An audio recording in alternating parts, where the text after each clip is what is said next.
আমাদের ব্লকটির অভিযোগের আগে আমাদের জেলা উত্তরীয় এবং কৃষ্ণেশ্বরগুলো জমাদিত করলে আমাদের তাদের কমিটির সম্পাদক রামপুরকে দরকার আমি ইতিমধ্যে আপনারা আমাদের উপস্থিত আপনারা করে এই কমিটির আমাদের এমএলএ হাতে তুলে দিচ্ছি উনি সব করবেন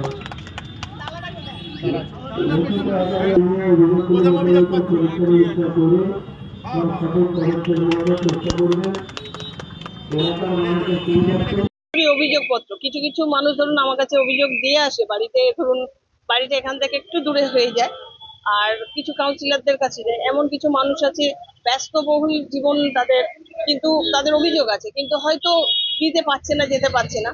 তো এই রাস্তার কাছে যদি আমি মেইন রোডের ওপরে মানে গড়িয়া টাউন এলাকায় মানে এমন একটা জংশন এরিয়া, এই জায়গাটা প্রত্যেক মানুষ এখান থেকে ক্রস করে।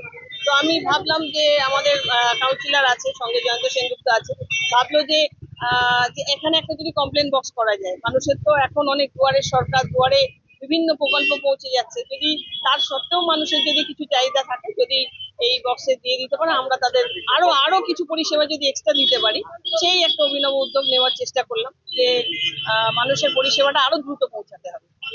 না, সে পড়ুক না, অসুবিধা নেই। যার যে ধরনের অভিযোগ আছে সে তো অবশ্যই জানাবে। তো যথাযথ যে ধরনের অভিযোগ থাকবে তাকে দেখে সেইভাবে ব্যবস্থা যেভাবে নেওয়ার, দলের যেভাবে নির্দেশ, দল যেভাবে দায়িত্ব দিয়ে যেভাবে প্রত্যেকটা দায়িত্ব পালন করতে বলেছে, যে নির্দেশ দিয়েছে, সেই অনুযায়ী তার ব্যবস্থা নেওয়া হবে। অবশ্যই এই যে চাবিটা দেওয়া হয়েছে, সেই কারণে যে তালাটা দিয়ে দেওয়া হচ্ছে, এই বক্স একমাত্র আমিই খুলবো এবং এই লেটার আমিই নেব, আমিই পড়বো। তো যদি আমার মানে এমএলএ কে জানাতে হয়, এমএলএ ছাড়া এই বক্স কেউ হাত দেবে না, খুলবে না, আর লেটারটাও এমএলএ এর কাছে পৌঁছাবে। এর বাইরে অন্য কিছু হবে না। এবার যে কেউ যদি মনে করে তার নিজের পরিচয় গোপন রাখবে, সেটা অবশ্যই গোপন থাকবে, এটা আমরা জানাবো না। তাতে একটা লিখে দিতে হবে যে আমার পরিচয়টা আপনি গোপন রাখবেন। সেটা যদি লেখা থাকে অবশ্যই তার পরিচয় গোপন থাকবে। না, এর আগেও তো গোটা রাজ্য জুড়ে রাজ্যের মুখ্যমন্ত্রী, তিনি মুখ্যমন্ত্রীকে বলো এরকম একটি নাম্বার, একটি বিশেষ নাম্বার দিয়ে রাজ্যের মানুষের কাছে পরামর্শ এবং অভিযোগ জমা নেবার জন্য চালু করেছিলেন হেল্পলাইন। কিন্তু তার পরবর্তীকালে আমরা দেখলাম সাংসদ অভিষেক বন্দ্যোপাধ্যায়, এক ডাকে অভিষেক, এরকম অনেক কিছু চালু করা হয়েছিল। তার পরবর্তীকালে রাজ্যের মানুষ দেখেছেন যে কিভাবে রাজ্যের কোটি কোটি টাকা দুর্নীতি হয়েছে, রাজ্যে চাকরি চুরি হয়েছে, নেতা মন্ত্রীরা জেলে গেছে, আমাদের খাদ্যমন্ত্রীরা জেলে আজকে রয়েছেন, রেশন বন্টন কেলেঙ্কারি হয়েছে। সুতরাং আজকের বিধায়ক যিনি আজকে এই উদ্যোগটা নিয়ে এসেছেন, যদি সত্যি সত্যি মানুষের জন্য হয়, নিশ্চিতভাবে সাধারণ মানুষ তাকে সাধুবাদ জানাবেন।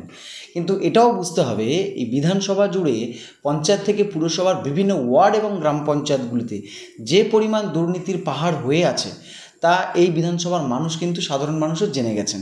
বিভিন্ন জায়গায় এর আগে বিধায়কের নজরে আনা হয়েছিল যে যেভাবে বেআইনিভাবে পঞ্চায়েতগুলির মধ্যে গাছ কেটে বিক্রি করা হয়েছিল, যা মূলত তৃণমূল কংগ্রেসের নেতা মন্ত্রীরা, যেভাবে রাজ্যের মানুষ যুক্ত সেভাবে গ্রাম পঞ্চায়েতের তৃণমূলের নেতারা সেগুলো বিক্রি করেছে, কিন্তু বিধায়ক কোনো স্টেপ নিতে পারেননি। সাধারণ মানুষের অ্যাকাউন্টে সুপারভাইজাররা যখন 100 দিনের টাকা তাকে দিয়ে সেখান থেকে কাটমানি খেয়েছে, সেই বিষয়ে জানানো হয়েছিল, তিনি কোনো স্টেপ নিতে পারেননি। আমরা এটাও দেখেছি যে বিধায়কের নজরে আনা হয়েছিল যে সরকারের পক্ষ থেকে যে আবাস প্রকল্প, মানুষের ঘর দেওয়া হয়েছিল, তার থেকেও টাকা নেওয়া হয়েছিল, তাও কিন্তু সাধারণ মানুষ কমপ্লেন করেছিল সরাসরি, কিন্তু কোনো বিষয়ে কিন্তু কর্ণপাত করা হয়নি, কোনো বিধি ব্যবস্থা নেওয়া হয়নি। তাই এটা আমাদের মনে হয় যে এটা শুধুমাত্র আইওয়াস, মানুষের কাছ থেকে তৃণমূল কংগ্রেস সরে যাচ্ছে। তাই নতুন করে যদি আবার একটা আশা জাগানো যায়, সেই প্রচেষ্টা মাত্রই বলে আমাদের মনে হয়। এটা হওয়াতে আমার ভীষণই সুবিধা হলো, কারণ আমাদের বাড়ির সামনে যে মেন রাস্তাটা আজ 25 বছর ধরে কাঁচা অবস্থায় পড়ে রয়েছে। তো অনেকবার কাউন্সিলরকে জানিয়েছি, তাতে কোনো কাজ হয়নি। তো এটা হওয়াতে ভীষণই সুবিধা হলো, আমি সরাসরি এমএলএ ম্যাডামকে জানাতে পারলাম। আশা করবো যাতে আমার কাজটা সমাধান হয়ে যায় এবং এলাকাবাসীর যাতে সুবিধা হয়, কারণ বর্ষার সময় রাস্তাটা পুরো জল কাদায় ভর্তি থাকে।